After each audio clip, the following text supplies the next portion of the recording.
Hello, good people. Welcome to Scholarship Plug Korea. Today I'm going to share with you the target countries for KOICA scholarship. So let's do this. So this PDF, I downloaded it from the KOICA website. So I'll put the link to where I got it. So yeah, let's go down. So KOICA Scholarship Program Application Guideline for Master's Degree, and the purpose is designed to nurture key leaders in partner countries. So I had mentioned in the previous video that it nurtures key leaders in partner countries who can contribute to the socio-economic development of their home countries. So this part of contributing to the socio-economic development of home countries specifically means that after your studies, you just have to go to your home country and continue working there. So there's no chance for you to say, I want to change my visa and start working in Korea. It doesn't work like that when it comes to this scholarship.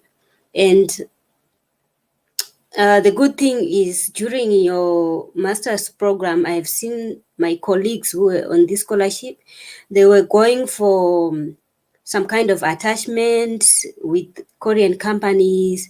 They had chance to visit several places where the development of Korea has been like at large. So I can say they would have a one-on-one kind of scenario of trying to see, of learning how Koreans do everything.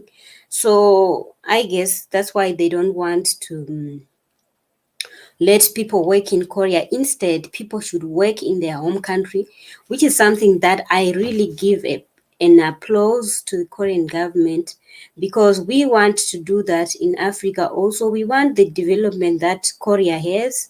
So yeah, we really want that. So most people who come are in the ministry or some kind of NGO affiliated with your home country. So I'm really like one person who's just feel like this scholarship is just so good. It's just so good that I feel like sharing about it every day. Like, if possible, people should apply and come. And I've seen some countries also like okay, we'll go in the list, but I've seen that some countries every year they send their officials to join this scholarship, and it's the best because you don't need to worry about Korean language. So and it's also a big chance for our developing nations, that our people who are in the like close to the decision making of the country can experience the life in a developed country and also study and see the good life of developed country. So I always want to share and share and share, so that if all developing countries can participate in such good programs, we can bring a change in our society. So let's do this. I'll zoom out so that you can see what I am seeing here. So the target countries are selected by KOICA among the DAC list of countries or ODA recipients, right? So the list target countries is subject to change annually according to the policies of Korean government or KOICA. So that's when we just have to always be checking these social media platforms where they post the information, like on their official website, KOICA website. I'll put the link below.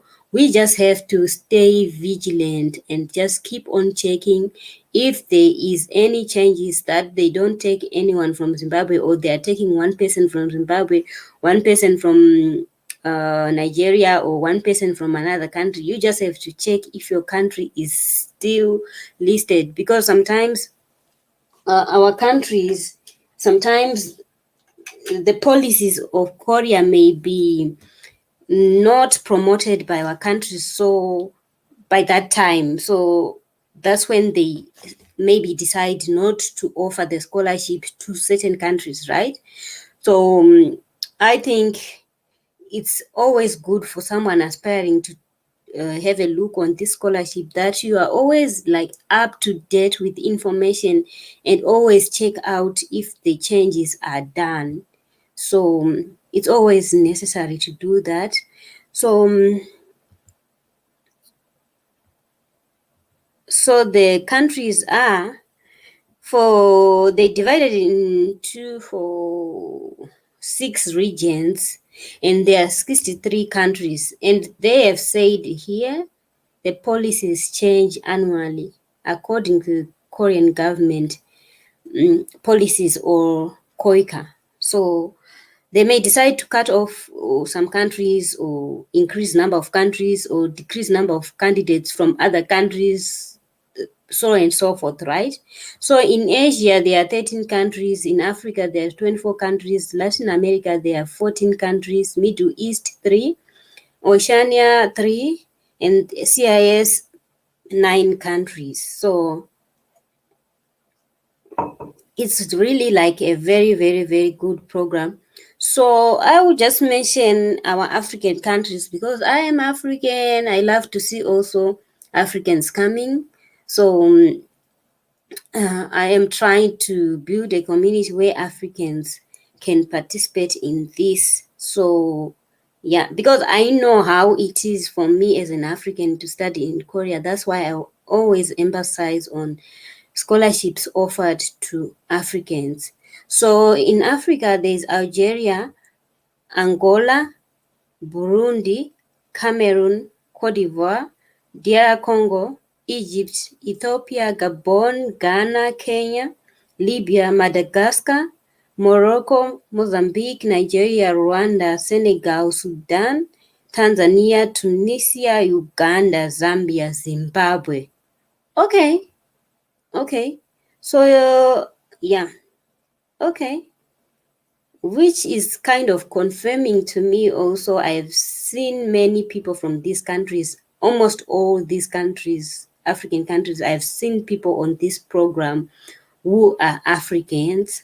So, yeah, I've met people from all these countries. So I was like, at some point, I was thinking also Malawi and Zambia are part. Let me check again. Zambia is there. Zambia is there.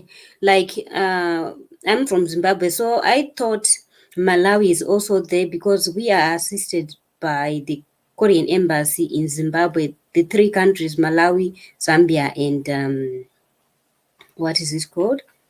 Zambia and Zimbabwe, right? So I was thinking and hoping that Malawi is there. So I guess I have to change my tag when I do this kind of scholarship because Malawi is not there. But on the Korean government scholarship, I think Malawi is also there because I remember I saw some people from Malawi. So yeah, yeah. So that's why I am trying to share to all Africans. I'll tag all countries here so that we can reach a larger audience. And then they are saying, note the courses written for 13 Asia countries are only eligible for applicants from the 13 Asia countries above. So let's see again what they have. The universities, available universities and fields of study. I think in the previous video, I have highlighted these courses, field of study, and the specific university where people can study these programs. And I have said that these programs are offered in English. So there's no Korean requirement like some of us when we were on the other type of scholarship. We were busy struggling with Korean language. Like, yeah, it was not easy with Korean language. It was so difficult to study Korean language. But hey, here I am now. I just passed that time. it passed that time, that phase of studying Korean. So for details on the available courses, you have to visit the official website given here. So I'll put the link of the official website right below this video. And everything, the English web page, menu, stay connected. So application guideline for 7 more courses will be provided during February as below. And mind you, this information was for 2021, the whole of 2021. So I think yesterday I saw another post where they were saying the scholarship due date application was 29 March 2021, yes. So the application period passed, but you should keep on checking because you never know. Like sometimes the dates, they don't really ridiculously change. Sorry. The dates don't really change like much, but you just have to check out and check out. You never know, and you have to be friends with checking the embassy website also, because some things are also listed on the embassy. So the qualifications I've mentioned, okay, the qualifications, scholarship benefits, selection procedure, okay, the dates and the timeline. Okay, let's do this. I have all the time. Let's do this and see what it is all about. I think this is very comprehensive, like compared to the one I was checking yesterday. So qualifications, prospective applicants must meet all the following conditions: should be citizen of the scholarship program target country, and government nomination. You should be officially nominated by your government. But in some cases, you may, I don't know, it depends with the government. Sometimes in some cases the ministry may be a little bit reluctant on checking out these scholarships. So if you know about this information, you can approach your ministry and try to apply.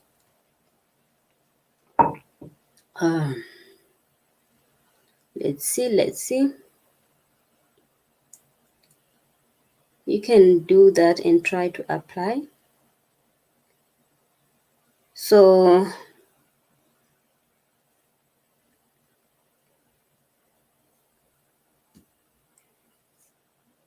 and the person should be a government employee with a minimum of 2 years of experience in the field of study. Exception, applicants with international development NGO background may apply for the program with 2 letters of recommendations, one from your government office and another one from Korean embassy. So yeah, so these organizations should be within your region, within your region. So the age, the good thing about this scholarship is the age, really. The good thing about this scholarship is the age, because imagine studying at 40, like studying at 40. I know most of my friends who came to study, most of them used to say, I'm now too old to be thinking of how to remember notes and all things. But it's, if you once hold a certain degree, you can do it. But the age of saying cutoff limit should be under age 40, yes, under age of 40, as of the time of application. I want to say in Shona, as of the time of application that you apply. So it's not fixed that we may say. So it depends with their cutoff time. So you should check that, and your health should be in good health, both physically and mentally. And those with disabilities but in good mental and physical health are eligible to apply. Okay, those with severe illness are not eligible to apply. So yeah, they give you what are they called? Let me zoom out so that you can see. They can give you the guidelines on how and where to do the health checkups also, I am sure. I think so. So the level of education, the person should have a completed level of education. The person should have completed a bachelor degree or equivalent to college or university level education background. And some programs have specific qualification in terms of level of education. So you have to refer to the information on each program. So your English proficiency should be a good command, both spoken and written. Yes, on this one. Your English command should be good.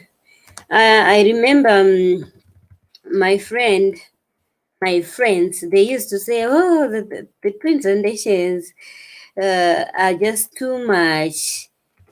Like, because there's a time of sometimes they just have to do presentations like end of semester or mid semester exam. So it's always like the professor is always on your neck when it comes to presentations and group discussions. So so you just have to be someone who is like geared up. But I know people in working in the government are so good when it comes to these things of doing presentations, because I'm sure your work is all about presenting some policies, presenting some budgets, presenting something. So I am really, really confident that um, government workers would be like feeling like, oh, this is too much work or something. I don't think so. So yeah, I think you can do it. You can do it without hassles, because this is your thing. Just you have to be geared up, because in Korea, you have to work extra hard, because the grading system is not really like our own grading system back home in Africa. So yeah, it's like that. So let's go back and see again. Let me zoom out. So yeah, reports and everything is done in English, which is a plus. So the person should not be a person who has withdrawn from KOICA scholarship program. Okay, yes, it makes sense, because if you miss the opportunity, oh, I didn't share myself out. Let me try to share myself out. If you miss the opportunity to, if you, let's say you get the scholarship and by some mishaps you lose the scholarship, I don't think they will, not not that I don't think, it won't be fair that you get the scholarship and then later on you you want to come back again. What about other people who also want to be on that scholarship? So it's like when you join such scholarships, you just have to be like one person um, who is ready to finish their who is ready to finish their study, because it won't be fair on the Korean government side that you once got the scholarship but you missed the chance to complete your studies. Like, seriously, it won't be fair at all. It won't be fair. So my greatest advice to everyone who is going to take this scholarship is when you get this scholarship, just make sure you complete your studies. Like, make sure you do everything to fulfill the scholarship,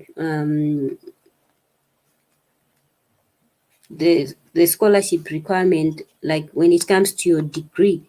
So if by any chance you miss the scholarship one time, I don't think it will be easier for you to join again. Once you miss the scholarship, you miss it. Yeah, you miss it. So, but these are like rare cases. It's like I always tell people that if you get a scholarship, the other thing is to lose it. So once you get a scholarship, don't do those things they say don't do. I'll do another video on what I have seen over the past 10 years, which led to people lose their scholarship. Imagine how much work you input to get a scholarship and then you just end up losing it. It's just something else.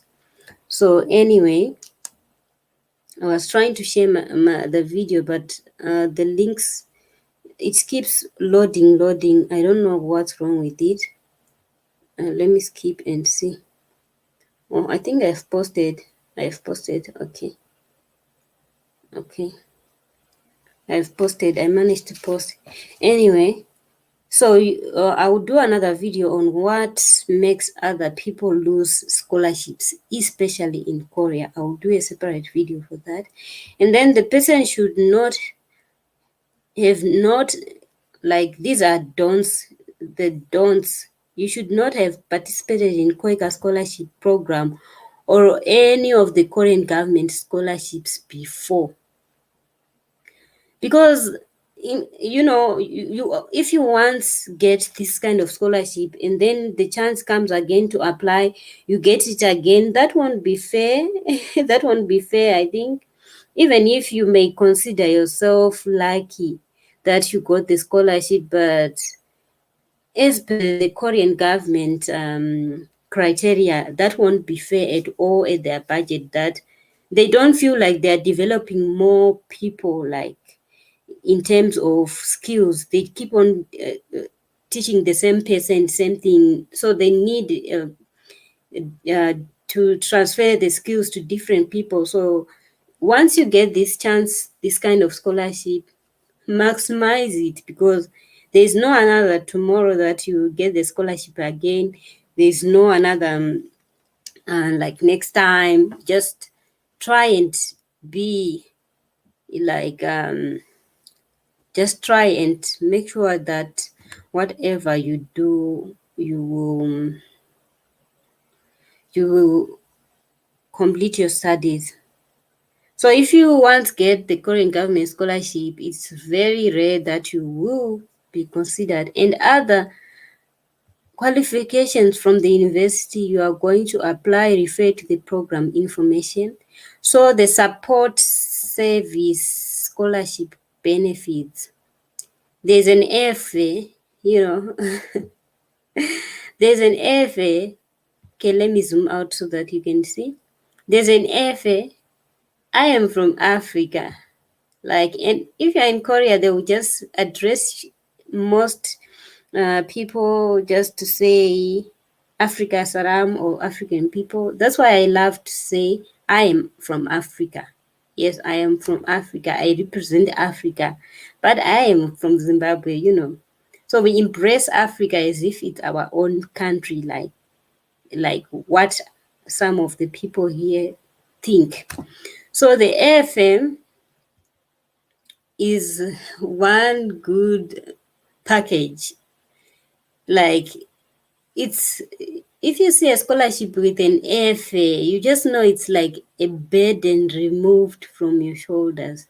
You just know it's a burden removed from your shoulders, because the actual amount paid they don't mention, because it just depends with the KOICA the KOICA team maybe they may get some discounts or something, yes. And okay, so if you violate any academic regulations, it can be difficult for you to get the airfare ticket. So you just have to take note of that. And KOICA will not even support you to temporarily go to your home country. This is actual airfare is for coming to Korea the first time and going back to your country after completing your studies. That's what they mean. So other miscellaneous travels, it's up to you. It's on your bill. So the tuition fees and extracurricular activities, the full amount required by university. So part of the expenses needed for study visits, workshop, Korean language classes and other, except for regular classes. So Korean language, yes, I have to comment again on this. On Korean language, they offer you Korean language classes so that you can understand the Korean lifestyle and everything. So yeah. So I think this paper just tried to illustrate the let me see if it's zoomed out. This paper tries to illustrate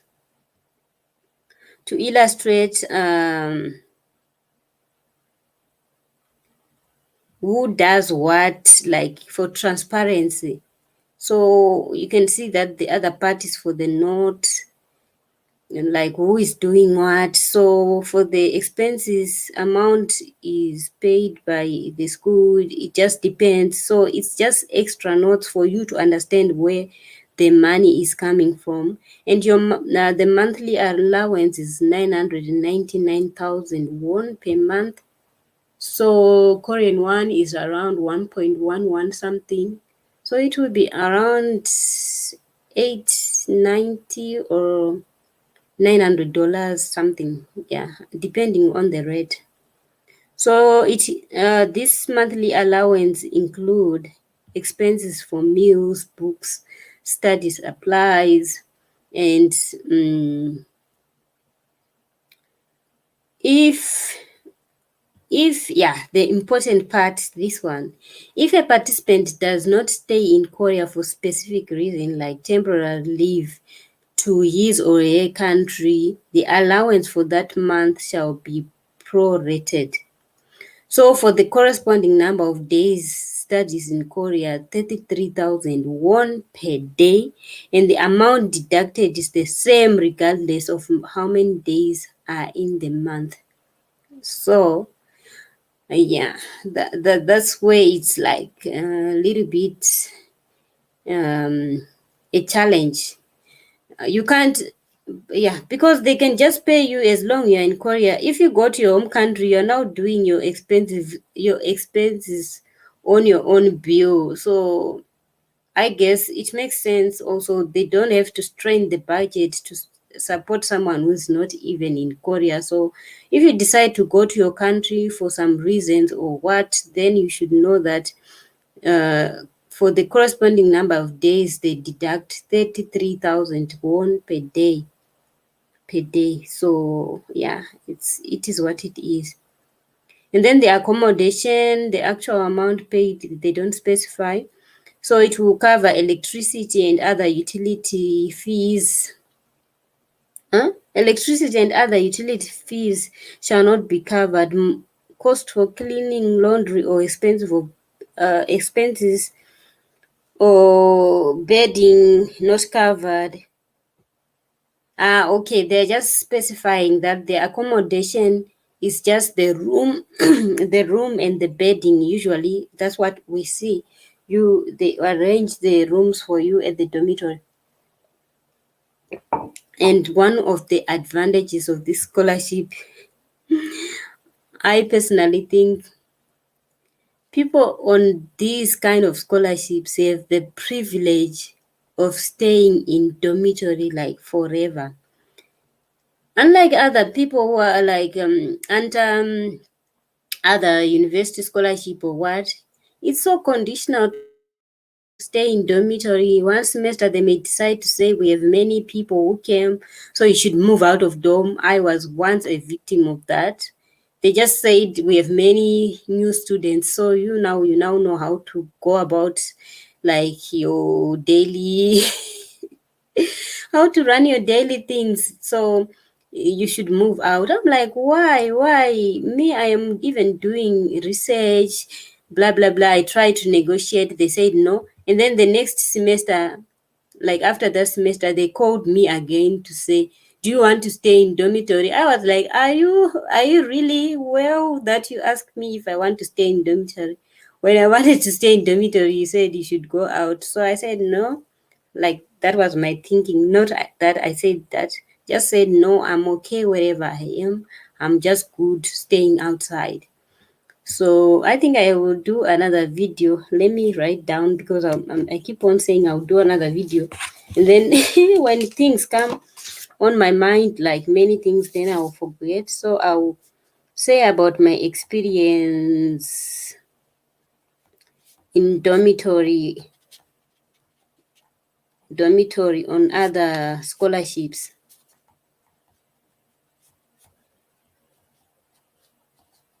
And I think there was something again that I said I would do. Then I guess I will have to play back, and if I can't remember offhand, then I have to play back and see what I said. So anyway, let's go. So dormitory is becomes a very, very big problem, especially in Seoul.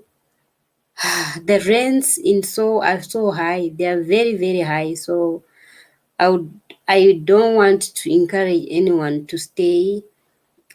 No, no, not encourage. If you get the privilege of dormitory, yes.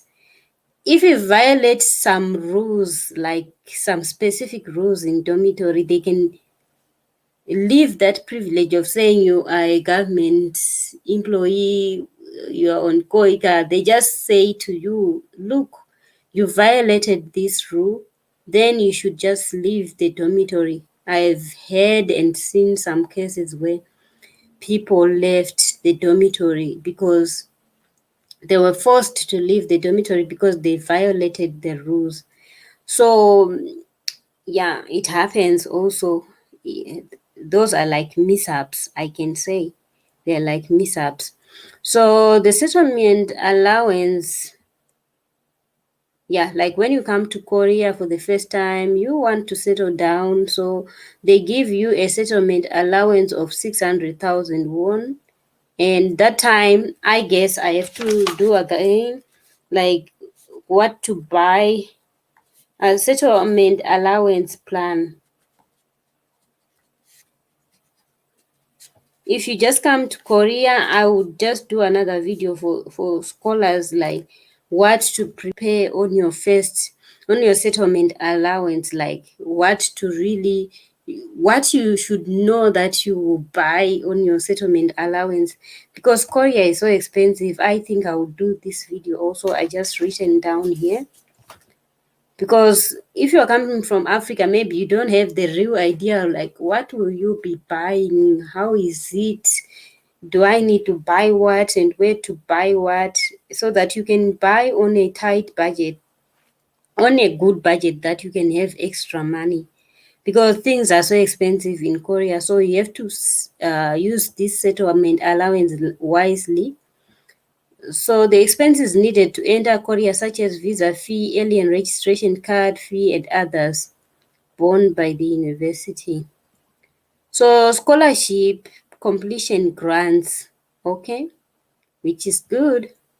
If you complete the scholarship, you have graduated, you have met all the requirements, you are now a graduate, a graduate, then congrats to you. Then that time you are more than a very obedient student. So that time, that's when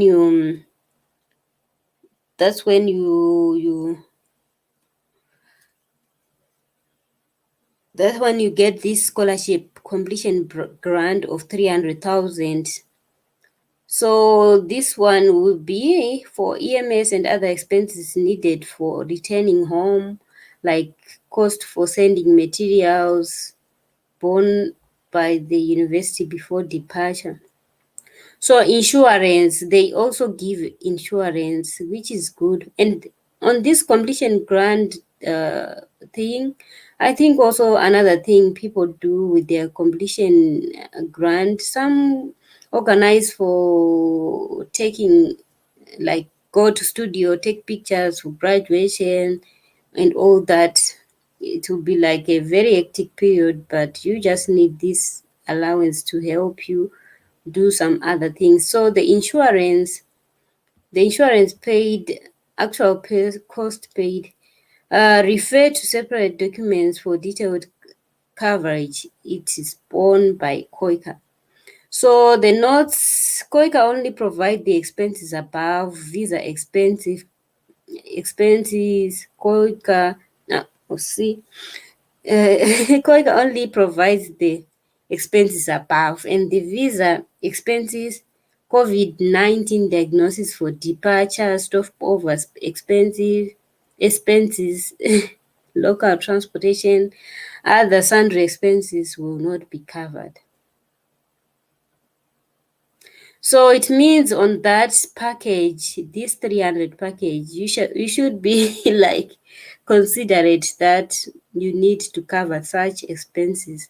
And then KOICA also arranges and pays for the participant to travel to and from Korea, and KOICA will cover economy class round trip airfare, which is a very good very good offer, I can say, because from some of us from African countries, like, government work is not really that kind of work where you can easily afford an airfare ticket. So I think offering a round trip is one way good thing about this scholarship. And then if a participant want to change the flight itinerary, they should pay additional airfare. Yeah, because already imagine someone already negotiated for air ticket, and then again you do some inconveniences, then it will be up on you. It will be on you. So the participant is responsible for the issuance of an appropriate visa, which must be the study abroad visa D2 to 3, D2-3, necessary for this program. So yeah, it will just depend on the visa type. So selection procedures. So this is the period for all these things. So I'll just mention, and then I'll do another video on going into details, because some people don't have time to research for this. So I'll just do them and put some comments. So application period is March. In this case, it was 2021. So next year, around that period, just keep on checking. As early as February, start checking if there's anything, like, just start checking. So you do the application, and then you do the on-site interview through KOICA. The dates will be advised, but the most important one is the first one, the application period, like around March. So the document screening, result of document screening, it's a lot. Interview by university, medical check-up, admission notification, result of medical checkup, and then in August, entry to Korea, medical checkup in Korea, etc.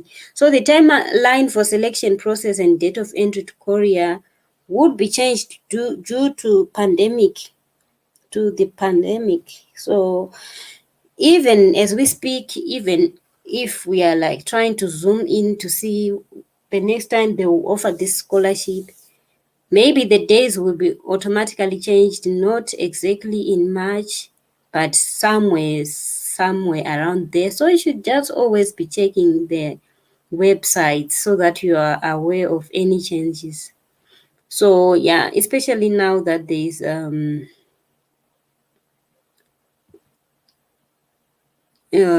something like this pandemic. So they are saying if you are disqualified for long-term stay by the medical checkup in Korea, you may be deported. Hey, ah, you come and get a long-term stay. You come and they do medical checkup and then you say you're not fit.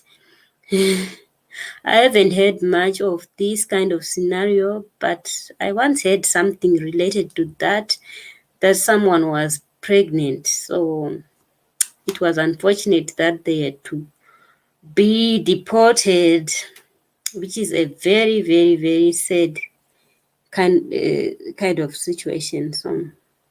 So the required documents, all documents should be sent to KOICA overseas office or relevant government office. So it will be a KOICA application form, recommended letter for applicants, governments, document checklist, university application form with required documents for the university. So you have to refer to the website. And then important notes for all applicants. All forms should be typed in English. Yes. And all documents, supporting documents in English. So if you translate anything, it should be notarized English translation. So original documents should be submitted. Hey, on this part, some people tend to misplace their their certificates. If you start applying for Korean scholarship, it doesn't matter which kind of scholarship. Just know that you need to submit original documents. There are no two ways about it. If you don't have original document, then that's it.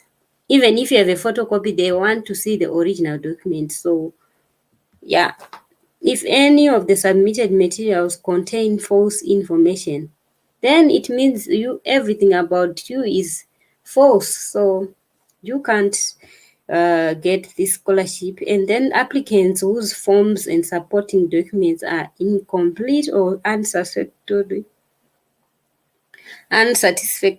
will be disqualified from the admission office. It's tough, but I think that it's good that they are saying it openly to people so that they know. And then applicants should take full responsibility for any disadvantage due to their mistakes or omission on the application. Yeah, fair enough, because it's you, the applicant, so you just have to make everything on point. So the last page is saying about contacts, application and document submission. You do this on KOICA overseas office or Korean embassy, and the major and university admissions. Refer to the program information, other inquiries. So other inquiries, everything, you check it on their website. So yeah, that's it about KOICA. I've tried to just zoom in and see what it is all about, like the listed countries, the other in-depth details about this scholarship. I've just tried to say them here. So yeah, that's all I have for you today.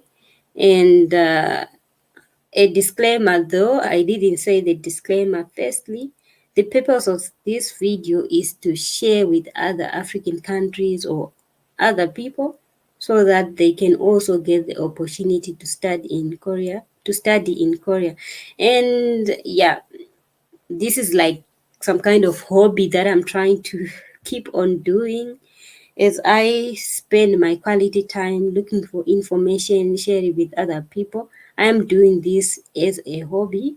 So yeah, I hope you will be at a better position to see how it is before you even start applying. And you can also start continue to check out other people who have shared the information in different platforms, and you can compare and contrast, like what is better. And you can always inquire at the relevant website like this one they give here. So let me put the link so that anyone interested in KOICA programs, you can just get it from here. So I am posting, yeah. So it's me, Shelia in Korea. Yes, I am Shelia in Korea. I'm even saying it at the end. So I am doing YouTube videos on Korean culture and how we are living as Africans in Korea. So I decided to separate my content on my channel and the scholarship content on the other channel, so that I don't have, I know my American friends, like my viewers, most of them, not only Americans, they are more interested in knowing how we are living as Africans in Korea. So I don't want to mix up things and start confusing my my viewers. So that's why I decided to do that. So I'll give yeah, I already gave the link. I'll put other links in the description below. And thank you for watching. And if you are going to apply for this scholarship, good luck and good luck to you. And just keep on in your mind about these do's and don'ts, because hey, you never know what makes you penalized for this scholarship or what makes you lose the scholarship. So just be vigilant enough to know the do's and don'ts. So yeah, good thank you, goodbye, and ciao ciao.